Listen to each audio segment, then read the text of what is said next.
আমার আজ 4-5 দিন আগে যে ঘটনাটা টার্মিনালে ঘটছে, ওই দিন আমাদের এক মালিক মহোদয়ের বাবা মারা গেছিল। ওই দিন হচ্ছে আমরা ডাক বাংলায় মালিক সমিতির প্রতিনিধি এবং শ্রমিক ইউনিয়নের প্রতিনিধি সকলেই ডাক বাংলায় ছিলাম, জানা যায়। এর মধ্যে আমরা খবর পাই যে হচ্ছে টার্মিনালে একটা বিশৃঙ্খলা ঘটনা ঘটেছে। সাথে সাথে পুলিশ পক্ষ থেকে আমাদের মেসেজ দেওয়ার পরে আমরা আসার পরে এসে দেখি যে আসলে একটা বিশৃঙ্খলা ঘটনা ঘটে গেছে। আসলে আমরা এটা আশা করি না যে ঘটনাটা ঘটছে সামান্য বিষয় নিয়ে সাধারণ শ্রমিকরা মনে করছে এসিল্যান্ড সব স্যার আসছিল, আসার পরে মনে করছে যে জরিমানা করবে। এই কারণেই আসলে মূলত তার সাথে হয়তো তর্ক বিতর্ক হয়েছে, একটা যাত্রীর সাথেও একটা ঝামেলা হয়েছে। এর জন্য আমরা দুঃখ প্রকাশ করছি শ্রমিক ইউনিয়নের পক্ষ থেকে।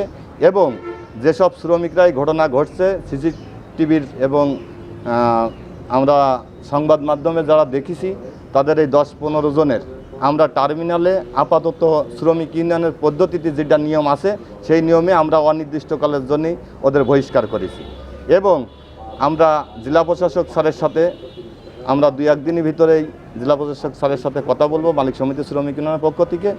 এই বিষয়টা নিয়ে আসলে কি করা যায় এই কথা বলেই আমি আপাতত কথা শেষ করছি।